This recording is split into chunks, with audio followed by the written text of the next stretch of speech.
الحمد لله حمدا كثيرا طيبا مباركا فيه كما يحب ربنا ويرضاه. أشهد أن لا إله إلا الله وحده لا شريك له وأشهد أن محمدا عبده ورسوله لا نبي ولا رسول بعده. أما بعد Masyarul muslimin, jamaah salat subuh yang semoga kita selalu dalam lindungan dan penjagaan Allah Subhanahu wa taala. Alhamdulillah, puji syukur atas segala karunia yang telah Allah berikan kepada kita semua, yang alhamdulillah sampai pada hari keberapa hari ini? Hari yang ke-7, ke-6, hari yang ke-6 kita masih diberikan kesehatan oleh Allah Subhanahu wa taala.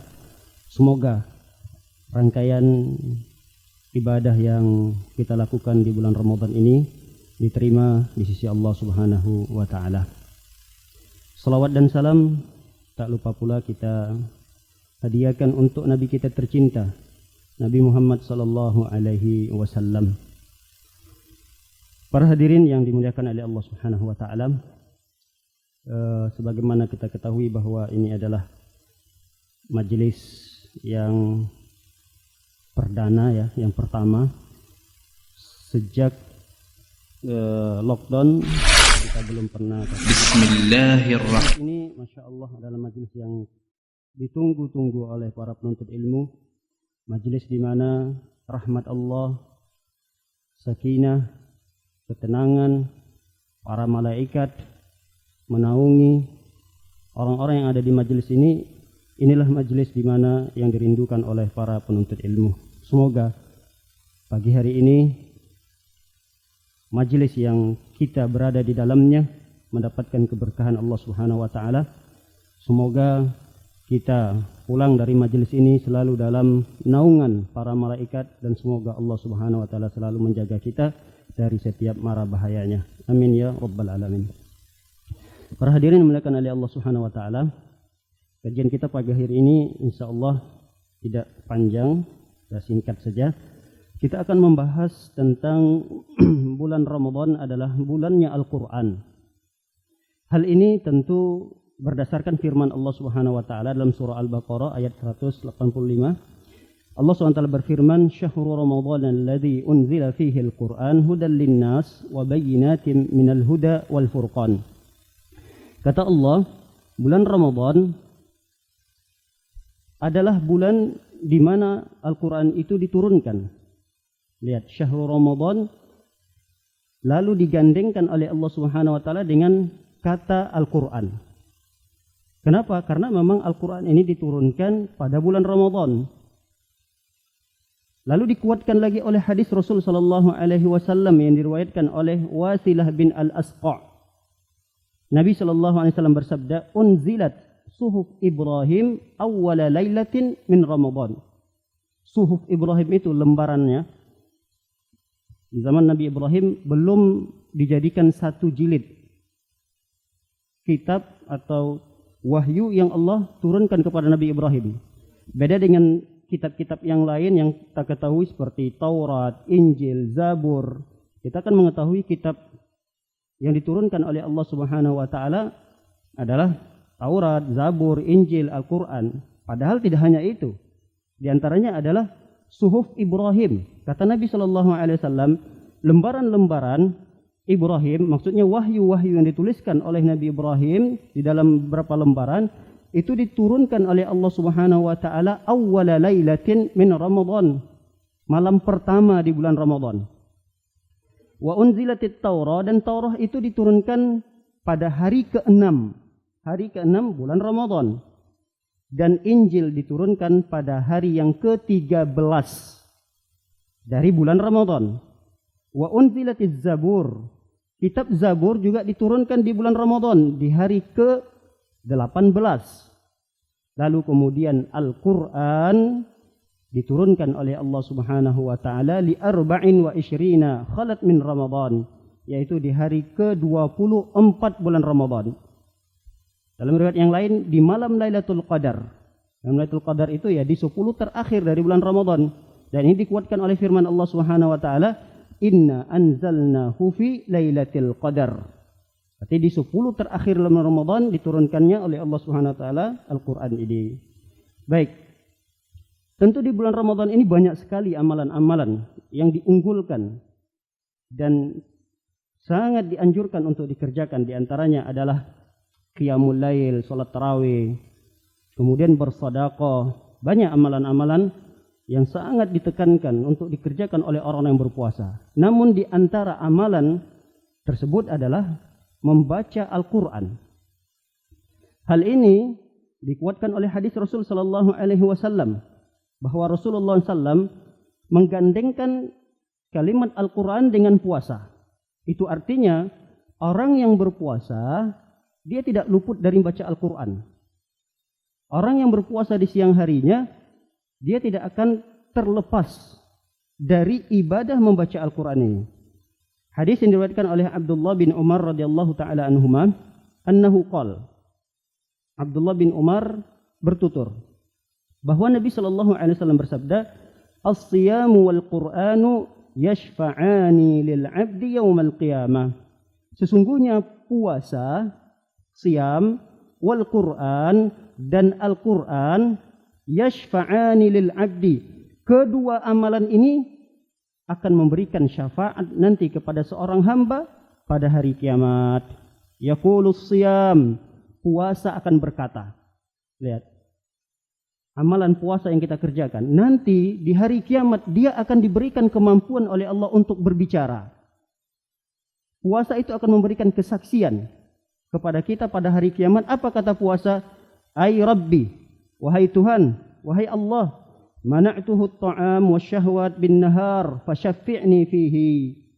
Kata puasa mengatakan kepada Allah Subhanahu wa taala, ya Allah, aku cegah hamba ini untuk tidak makan, untuk tidak minum. Aku cegah hamba ini untuk menahan syahwatnya di siang hari. Fasyaffi'ni fihi. Izinkan aku untuk memberikan syafaat kepada hamba tersebut. Wa yaqul Qur'an, dan Al-Quran pun tidak mau kalah. Karena memang orang yang berpuasa identik sekali dengan bacaan Al-Qurannya. Maka Al-Quran pun mengatakan, ya Allah, mana'tuhu an-naum bil-lail. Aku halangi hamba ini untuk segera beristirahat di malam hari. Yang biasanya hamba tersebut istirahatnya misal jam 9, jam 10 sudah istirahat, sudah tidur. Tapi ya Allah, aku halangi dia. Aku ambil sebagian malamnya untuk membaca Al-Quran di malam hari tersebut. Fasyaffi'ni fihi. Izinkan aku untuk memberikan syafaat. Qala fayushfa'an. Lalu Allah Subhanahu wa taala pun memberikan izin untuk memberikan syafaat kepada hamba-hamba yang membaca Al-Quran atau berpuasa di siang harinya dan membaca Al-Quran di malam harinya. Para hadirin dan hadirat dimuliakan oleh Allah Subhanahu wa taala. Apa faedah yang bisa kita ambil dari hadis ini? Kata para ulama bahwa puasa dan Al-Quran berdasarkan hadis ini secara otomatis akan bisa menjadi penolong kita pada hari kiamat. Kenapa? Karena dia bagian daripada amal soleh kita. Beda dengan orang lain. Orang lain ini walaupun dia adalah orang terdekat kita, belum tentu bisa memberikan syafaat kepada kita. Kita punya anak, kita punya istri, kita punya orang tua, sebaliknya kita sebagai orang tua, kita punya anak, sebaliknya kita sebagai anak, kita punya orang tua. Belum tentu orang terdekat kita akan berikan syafaat kepada kita. Yang ada, kata Allah Subhanahu wa taala, mereka akan lari. Anak lari dari orang tuanya, orang tua lari dari anaknya, istri lari dari suaminya. Yang ada itu disebutkan oleh Allah Subhanahu wa taala. Kapan mereka akan bisa memberikan syafaat kepada kita? Tentunya ada dua syarat yang harus dipenuhi. Yang pertama, izin Allah kepada mereka ini untuk memberikan syafaat kepada kita. Yang kedua adalah ridhonya Allah. Allah ridho enggak kepada orang yang akan diberikan syafaat itu? Tapi Al-Quran dan puasa ini secara otomatis akan memberikan syafaat kepada kita. Karena dia adalah bagian daripada amal soleh kita. Bahkan ditegaskan oleh Rasulullah SAW dalam hadis ini, nanti Al-Quran dan puasa itu meminta izin kepada Allah, dan Allah akan izinkan mereka untuk berikan syafaat kepada pembacanya. Mereka akan diberikan syafaat oleh puasa yang mereka kerjakan di siang hari. Baik, para hadirin dan hadirat melakukan oleh Allah Subhanahu wa taala. Begitu pula hadis yang lain yang diriwayatkan oleh Imam Muslim. Hadis ini diriwayatkan oleh sahabat Huzaifah bin Al-Yaman. Bagaimana interaksinya Rasul sallallahu alaihi wasallam dengan Al-Qur'an. Ternyata Al-Qur'an itu tidak hanya dibaca oleh Rasul sallallahu alaihi wasallam di luar salatnya, tapi semakin lebih bagus lagi apabila Al-Qur'an itu ternyata dibacakan di dalam salat. Dan ini diceritakan oleh Huzaifah bin Al-Yaman radhiyallahu taala anhu annahu qala, bahwa Nabi sallallahu alaihi wasallam Huzaifah bin Al-Yaman bertutur, "Shallaitu ma'an Nabi sallallahu alaihi wasallam dzata lailah." Aku pernah salat bersama Nabi, kata Huzaifah. Aku pernah salat bersama Nabi di suatu malam. Dalam riwayat ditafsirkan oleh para ulama bahwa inilah salat malam, yaitu salat tarawih. Faftatah al-Baqarah. Lalu Rasul sallallahu alaihi wasallam membuka rakaat pertamanya dengan membaca surah Al-Baqarah.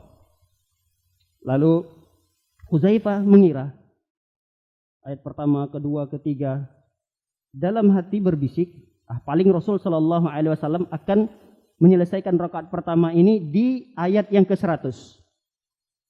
Ternyata sampai pada ayat yang 100 Rasul sallallahu masih melanjutkan surah Al-Baqarah tersebut.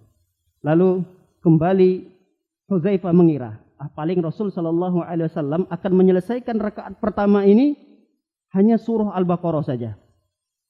Ternyata perkiraan Huzaifah masih meleset. Ternyata Rasul sallallahu alaihi wasallam melanjutkan kembali surah An-Nisa. Bayangkan surah Al-Baqarah itu saja berapa ayat? Berapa ayat, Pak? 200 lebih, 280, 83 kalau nggak salah, 280-an. Mengira rakaat pertama itu akan dihabiskan oleh Rasulullah SAW, oleh Huzaifah, ternyata perkiraan itu juga salah. Lalu Rasulullah SAW pindah ke surah yang berikutnya. Ini kan 3 surah yang begitu panjang di awal Al-Quran. Surah Al-Baqarah, kemudian surah An-Nisa, surah Al-Imran. Tapi dalam hadis ini Rasul sallallahu alaihi wasallam mendahului surah An-Nisa, walaupun dalam urutan dari Al-Quran adalah Al-Baqarah, Ali Imran dan An-Nisa.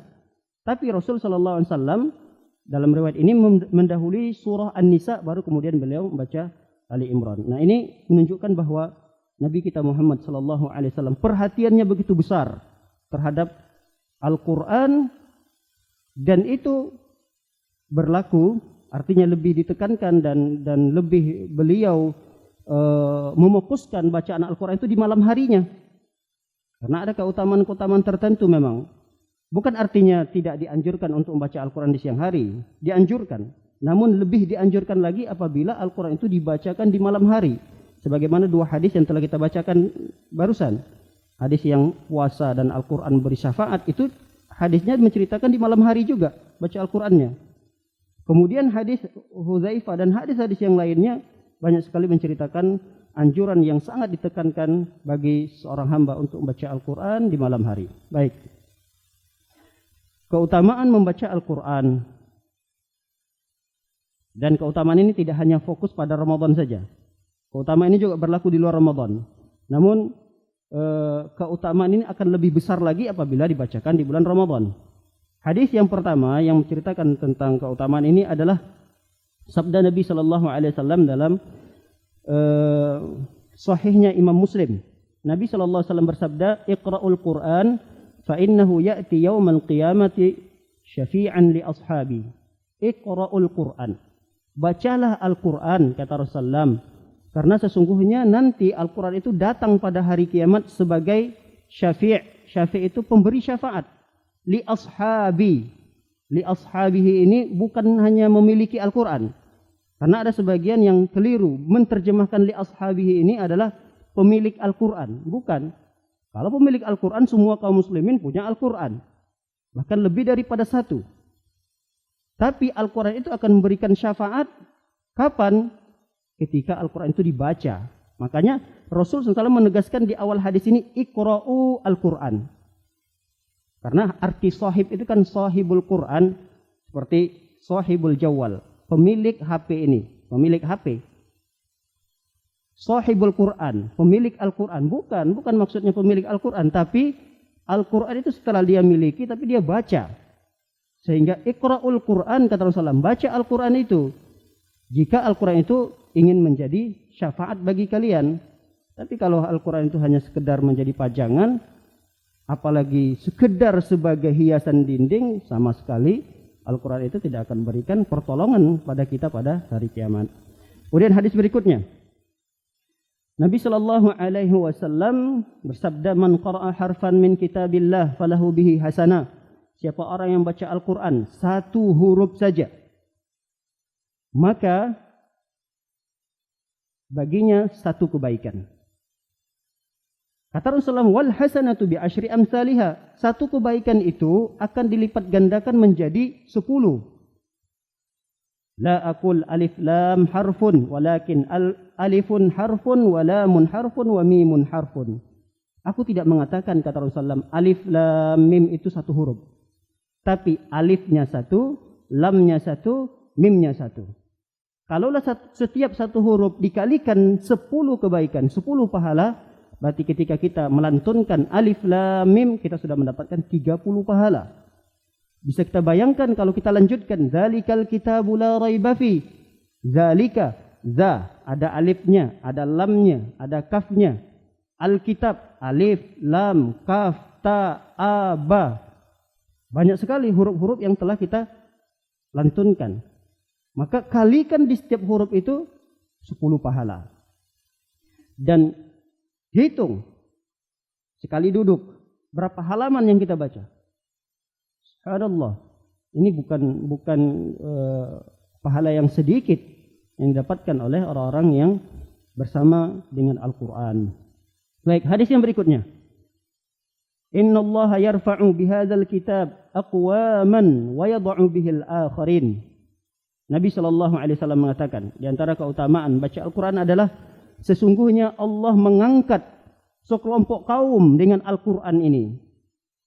Jadi kaum ini derajatnya tidak akan terangkat kecuali ketika mereka bersama Al-Quran.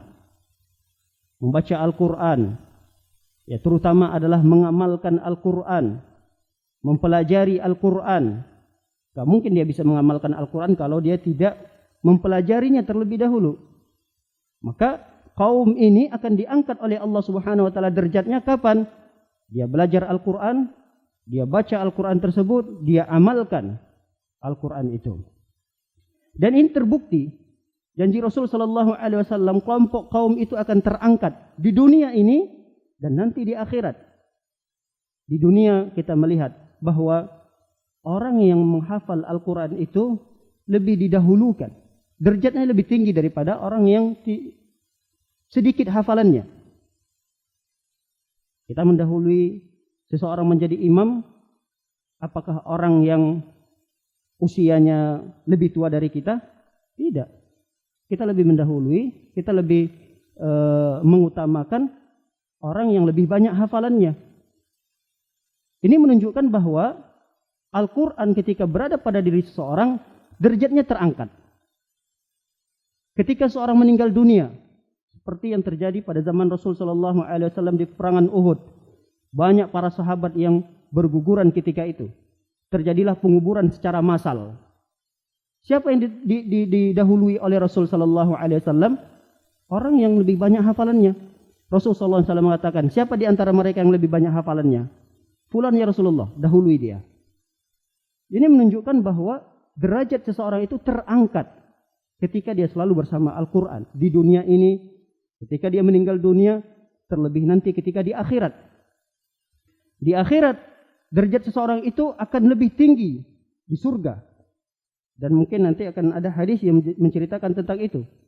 Bahwa Rasul sallallahu alaihi wasallam mengatakan, Iqra'u, kalian baca Al-Quran itu. Wartaki, beradalah kalian pada derajat surga yang paling tinggi.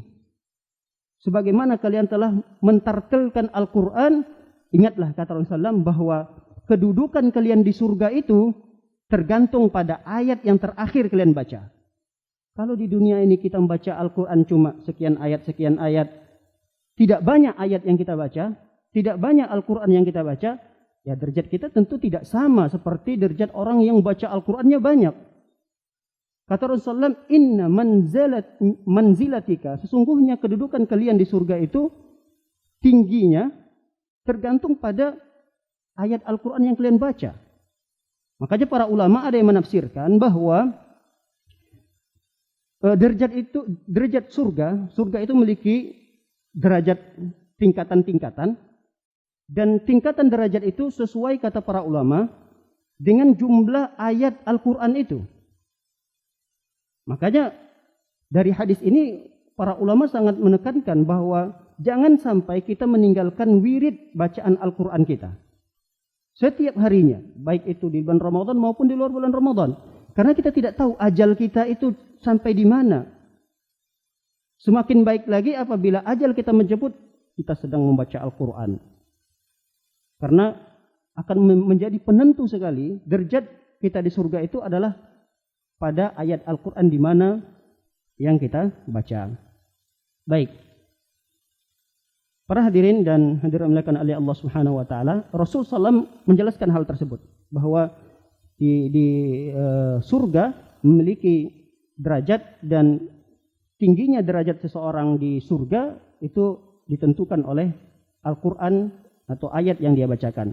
Sebagaimana sabda Rasulullah mengatakan, yuqal li sahibil Quran, pemilik Al-Quran, maksudnya pemilik Al-Quran itu orang yang membaca Al-Quran akan dikatakan kepada mereka, Iqra, baca. Wartaki, naiklah kalian pada derajat surga yang paling tinggi. Warattil kama kunta turattil fid dunya. Bacakan kembali Al-Quran itu sebagaimana kalian mentartil Al-Quran itu di dunia. Fa inna manzilaka 'inda akhiri ayatin taqra'uha. Karena sesungguhnya kedudukan kalian itu tergantung pada ayat yang terakhir yang kalian baca. Baik. Banyak keutamaan-keutamaan baca Al-Quran yang nggak mungkin satu persatu kita sebutkan. Yang terakhir di antara keutamaan baca Al-Quran adalah sabda Rasul sallallahu alaihi wasallam, majtama'a qaumun fi baitin min buyutillah yatluna kitaballah wa yatadarasunahu bainahum illa nazalat alaihimus sakinah wa ghasyiyatuhumur rahmah wa haffathumul malaika wa dzakarahumullahu fi man indah. Kata Rasulullah, majtama'a qaumun fi baitin min buyutillah, tidaklah berkumpul sekelompok kaum di salah satu rumah Allah Subhanahu wa taala, seperti yang kita lakukan pagi ini. Tidaklah berkumpul sekelompok kaum, kata Rasulullah SAW. Ngapain mereka? Gosip? Tidak. Ngapain mereka? Cerita bisnis? Tidak. Cerita dunia? Tidak. Yatluna kitab Allah. Mereka berkumpul itu yatluna kitab Allah, membaca Al-Quran. Termasuk kata para ulama, yatluna kitab Allah adalah mendengarkan kajian Al-Quran yang dibacakan oleh ustadznya, kemudian didengarkan. Ini termasuk perkumpulan sekelompok kaum di rumah Allah yang sedang membaca Al-Quran. Dibacakan Al-Quran, ada yang mendengarkan Al-Quran itu dibaca lalu dijelaskan, didengarkan. Ini termasuk dalam golongan hadis ini, kata para ulama. Tidak hanya yatluna kitab Allah wa yatadarasunahu bainahum, mereka saling belajar. Satu orang membaca, yang lain mendengarkan. Oh, ini salah bacaannya, yang benar seperti ini. Itu namanya tadarus kalau bahasa kita. Wa yatadarasunahu bainahum, mereka saling bertadarus. Bertadarus itu ada unsur timbal balik. Seorang membaca, yang lain mendengarkan. Lalu yang mendengarkan tadi kemudian bergiliran untuk membaca, didengarkan. Kalau ada yang salah, keliru, lalu diperbaiki. Itu namanya tadarus. Illa nazalat alaihimus sakinah. Lalu apa yang mereka dapatkan ketika berkumpul-kumpul itu? Habis waktu saja. Apa yang mereka dapatkan ketika berkumpul itu? Hanya mengurangi jam istirahat mereka. Harusnya mereka beristirahat, lalu berkuranglah jam istirahat itu. Tidak. Ada keutamaan yang besar yang mereka dapatkan. Yang pertama adalah illa nazalat alaihimus sakinah. Turun sakinah Allah Subhanahu wa taala. Ketenangan, kebahagiaan itu turun di tempat ini. Ini adalah tempat di mana kebahagiaan itu yang hakiki yang diraih oleh seorang muslim, yaitu ketika berada di majelis ilmu ini. Wa ghasyiyatuhumur rahmah, kemudian rahmat Allah juga turun. Kasih sayang Allah juga turun di tempat ini. Wa haffathumul malaikah, dan para malaikat Allah Subhanahu wa taala menaungi orang-orang yang ada di majelis tersebut. Wa dzakarahumullahu fi man indah, dan Allah bangga di hadapan para malaikatnya sehingga Allah menyebut-nyebut nama satu persatu dari orang-orang yang ada di majelis tersebut. Baik, para hadirin yang dirahmati oleh Allah Subhanahu wa taala, kita melanjutkan pada poin yang berikutnya adalah adab membaca Al-Qur'an di bulan Ramadan, tapi ini khusus di bulan Ramadan. Ya, adab-adab yang lainnya memang harus tetap dilakukan gitu. Secara umum adab baca Al-Qur'an itu dalam kondisi suci, kemudian menghadap ke kiblat, baca ta'awudz. Ini secara umum berlaku di Ramadan maupun di luar Ramadan. Tapi yang ingin kita tekankan di sini adalah terkait di bulan Ramadannya. Yang pertama, adab membaca Al-Qur'an di bulan Ramadan ini adalah ikhlas karena Allah Subhanahu wa taala. Jadi murnikan. Tujuan daripada kita membaca Al-Qur'an itu apa? Karena rentan sekali ketika kita membaca Al-Qur'an di bulan Ramadan ini dengan ketidakikhlasan. Melihat yang lain baca Al-Quran, kadang kita ya memang termotivasi karena melihat mereka. Kalau ia terbesit niatnya karena Allah, kalau dia hanya sekedar nggak enakan, ini bahaya. Wah, yang lain pada baca Al-Quran nih, kok saya sendiri yang nggak megang Al-Quran? Akhirnya apa? Akhirnya dia ngambil Al-Quran. Jadi tidak ada tujuan daripada dia membuka Al-Quran, baca Al-Quran itu untuk Allah Subhanahu wa taala, memurnikan hanya karena Allah, bukan tapi karena enggak enakan gitu. Ini bahaya. Apalagi di bulan Ramadan, di masjid semua orang pada tadarusan baca Al-Qur'an sana sini, pojokan sana baca Al-Qur'an. Cuma dia di tengah-tengah enggak megang Al-Qur'an. Misal seperti itu. Kalau saat ini kan memang Al-Qur'an tidak ada, tapi sekarang ada di aplikasi HP masing-masing. Semua berkomat-kamit mulutnya.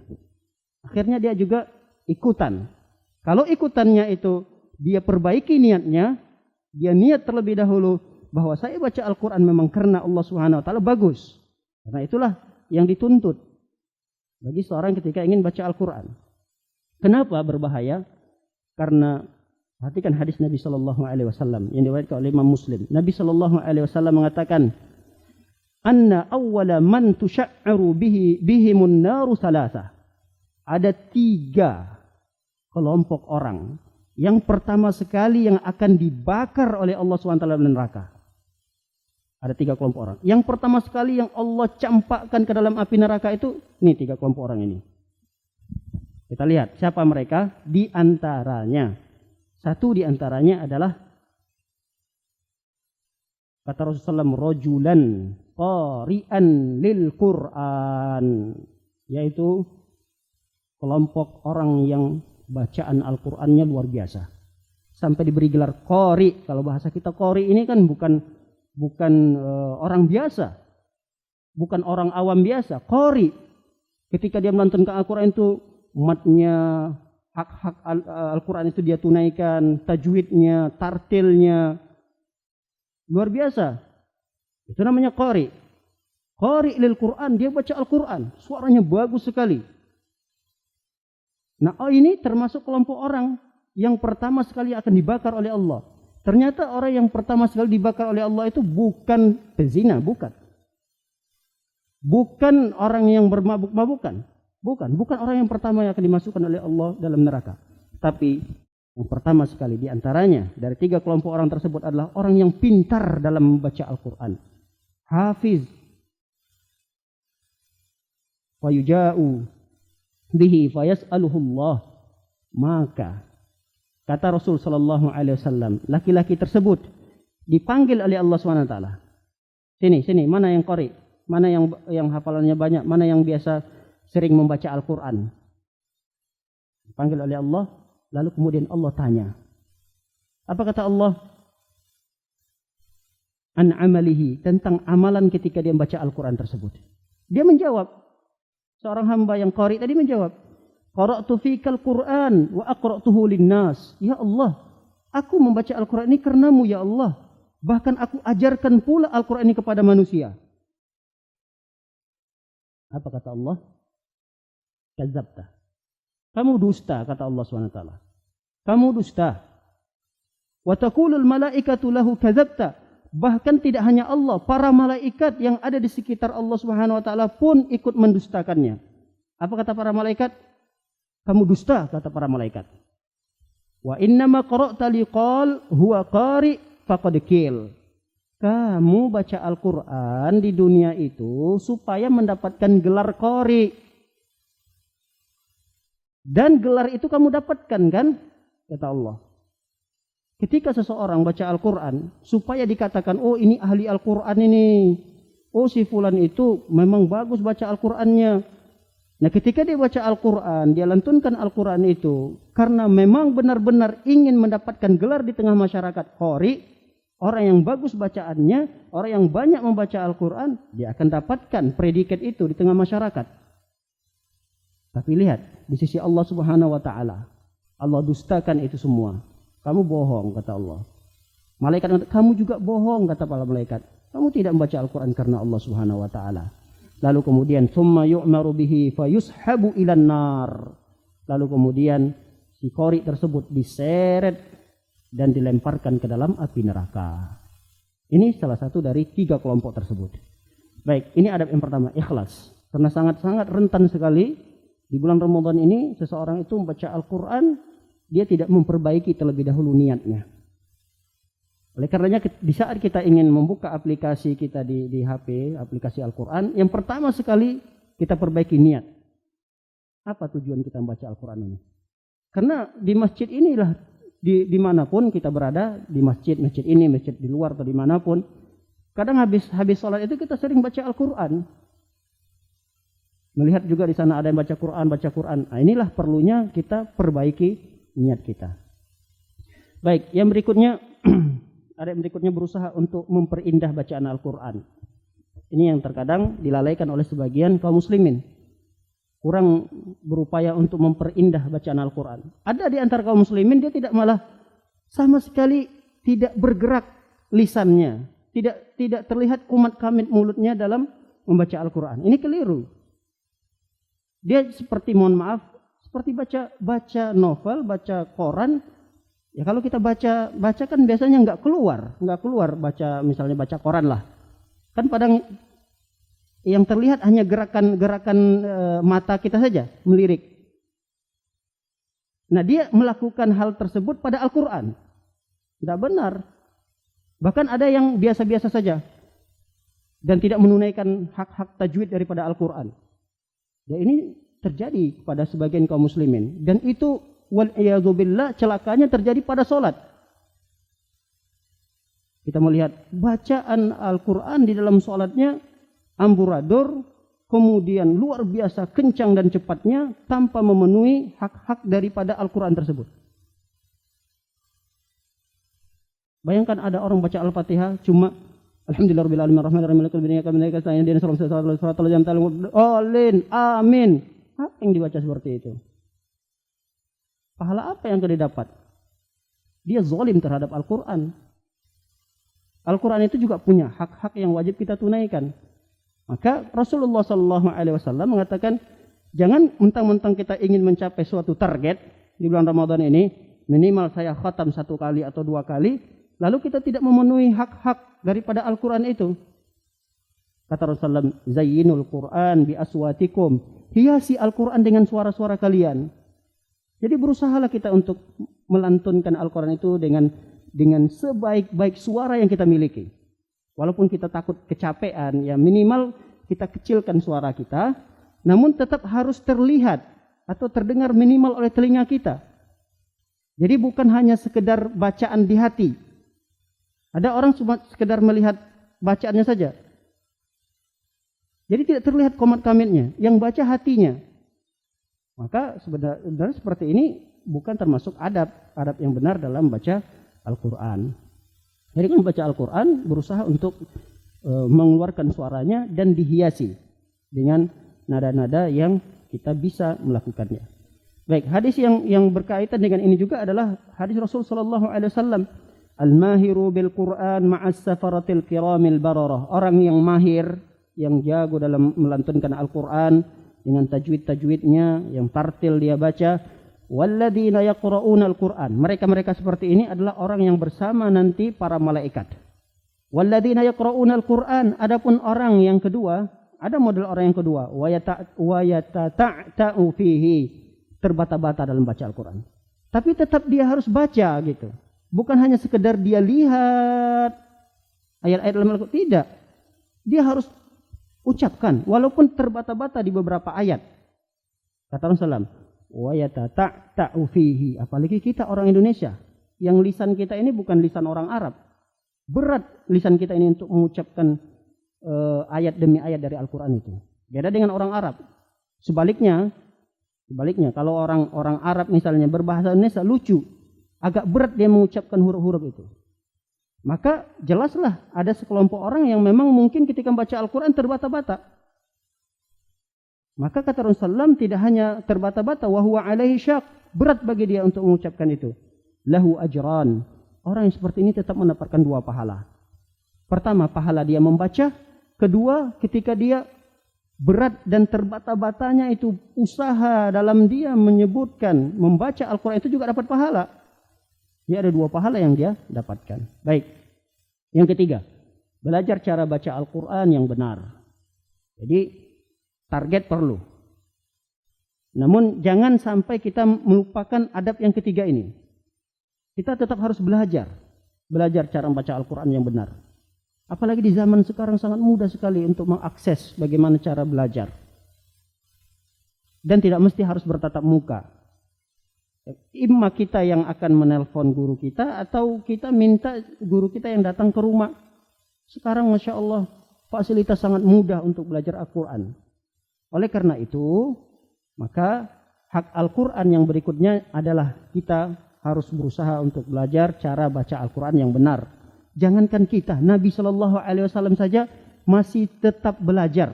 Bukti bahwa Rasulullah SAW masih belajar, kita lihat dalam hadis yang diriwayatkan oleh Ibnu Abbas. Bahwa Nabi SAW, kata Ibnu Abbas, pada bulan Ramadan sering didatangi setiap malamnya oleh Jibril. Rasul SAW bertemu Jibril di setiap malamnya. Ini ada yang digaris bawahi. Yalqahu kulla lailatin. Jibril itu menemui Nabi SAW di setiap malam di bulan Ramadan. Ngapain? Yudarisuhul Quran. Nabi SAW bertadarus bersama Jibril, yaitu tadarus Al-Quran. Khawatir ada yang salah, khawatir ada yang keliru. Jadi Rasulullah itu menyetor hafalan Al-Qurannya, wahyu yang telah dapatkan oleh Rasulullah, setiap malamnya disetorkan oleh Rasulullah SAW pada Jibril. Nanti kalau ada yang salah diperbaiki oleh Jibril. Ini dilakukan oleh Nabi SAW.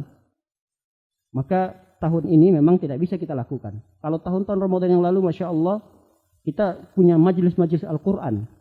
Kadang kita siapkan ada 3-4 guru, nanti bergantian, yang lain bertadarus, kemudian ada yang mau menyetorkan kepada ustadznya bacaan yang dia akan baca, lalu dibacakan oleh ustadznya. Ramadan 2 tahun yang lalu kita lakukan ini, bahkan di setiap Ramadan yang lalu kita lakukan ini, kita menyiapkan beberapa ustadz-ustadz, ada yang beberapa yang tadarus silahkan, kemudian bergantian, nanti dia menghadap ustadznya.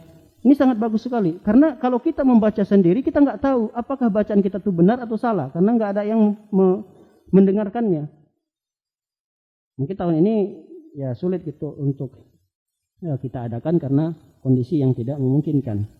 Baik, yang keempat, ada yang berikutnya adalah ajarkan Al-Quran kepada orang lain. Ini di bulan Ramadan. Ya di luar Ramadan juga perlu, tapi alangkah lebih baiknya lagi kalau di bulan Ramadan ini kita lakukan. Jadi kita mengajarkan Al-Quran itu ya kepada siapa saja, pada istri kita, pada anak kita.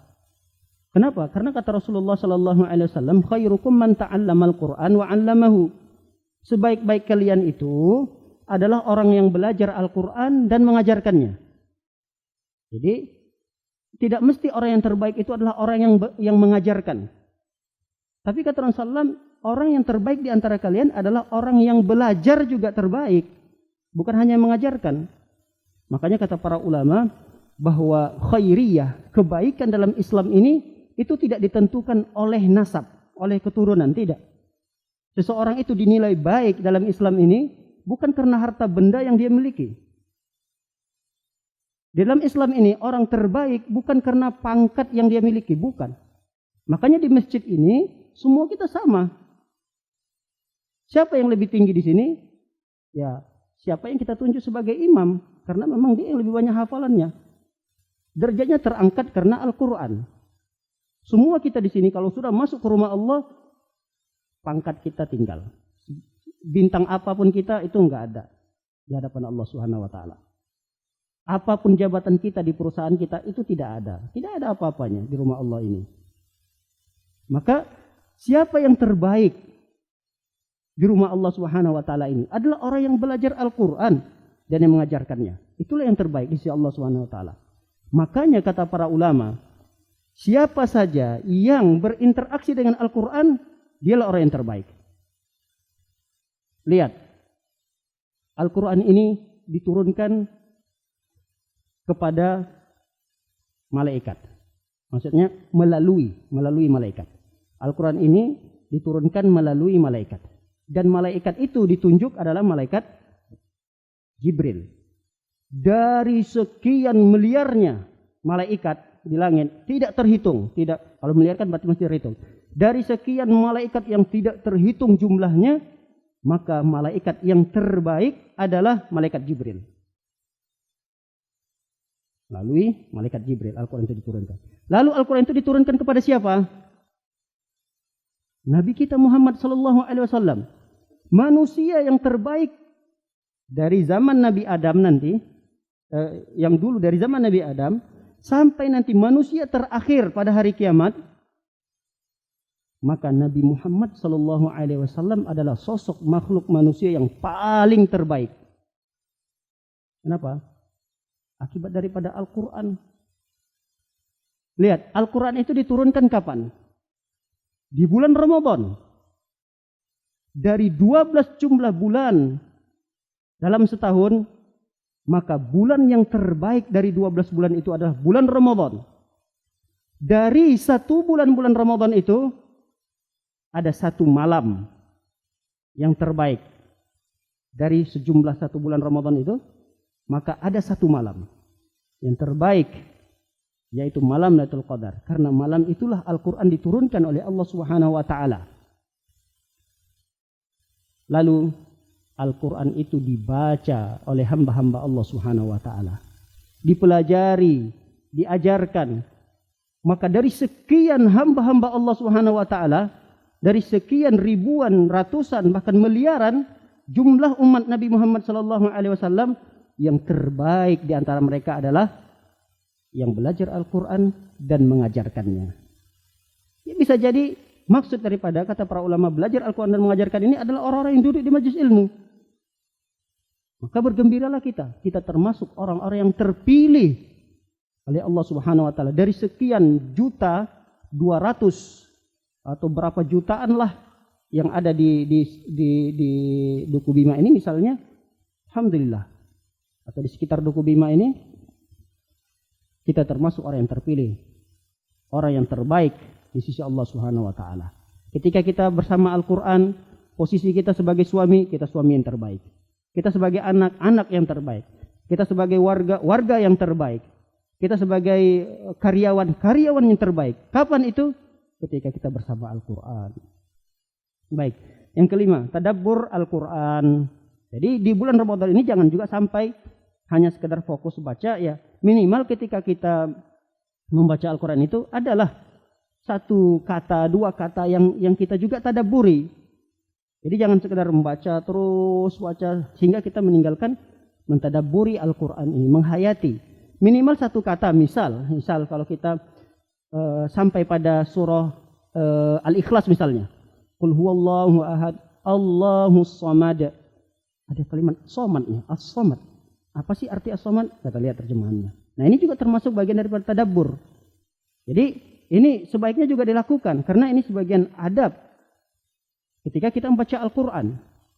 Sebagian kita kan kadang penting kita kejar target nih, baca terus. Ya minimal selain kita tadi baca, kita belajar juga. Kalau kita bisa ya mengajarkan. Kemudian jangan lupa tadabbur nih. Tadabbur.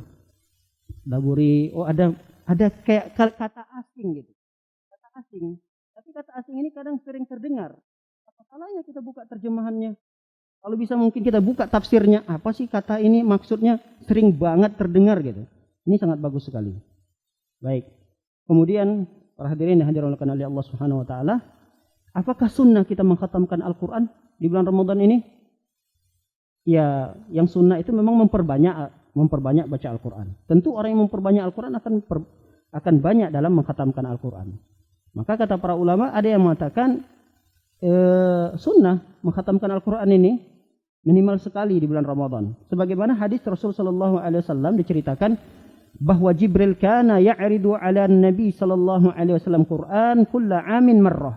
Nabi sallallahu alaihi wasallam seringkali mensetorkan Al-Qur'an itu dalam 1 tahun 1 kali.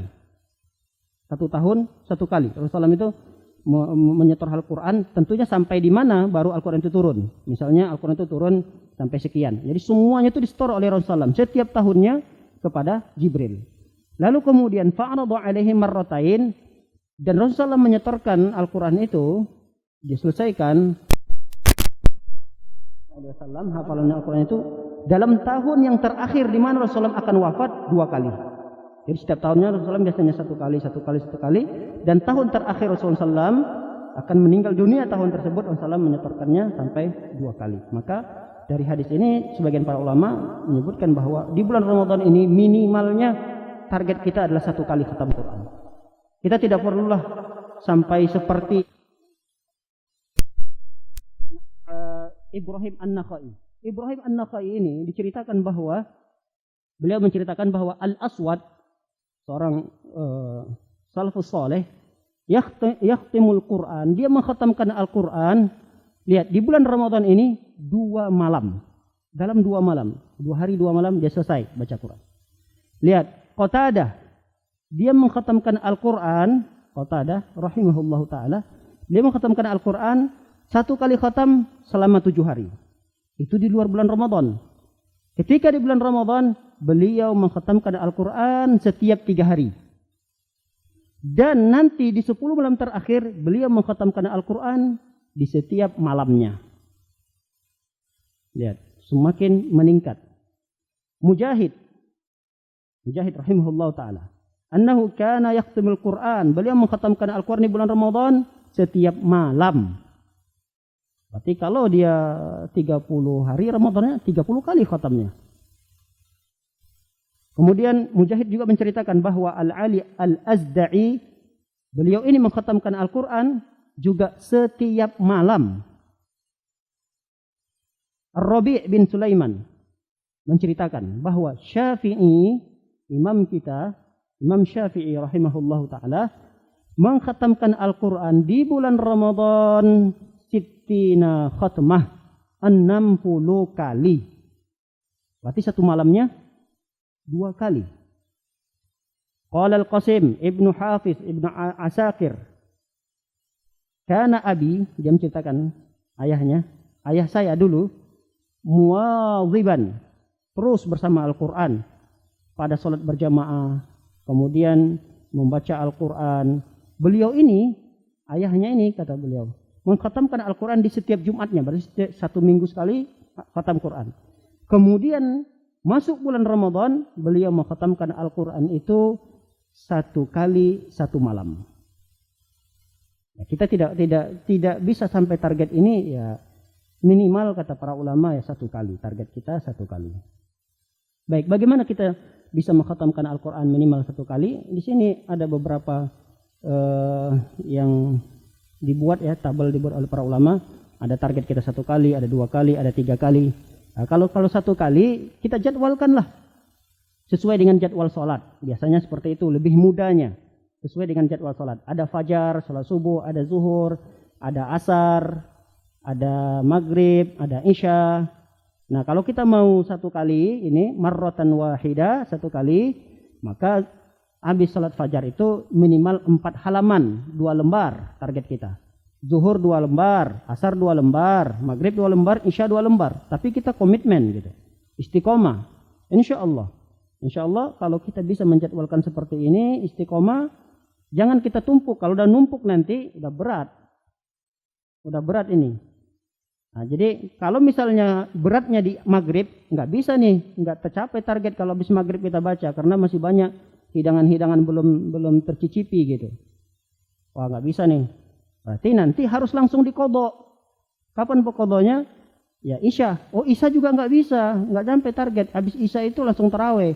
Nah, berarti 8 halaman ini maghrib dan isya usahakan sebelum tidur itu dibaca.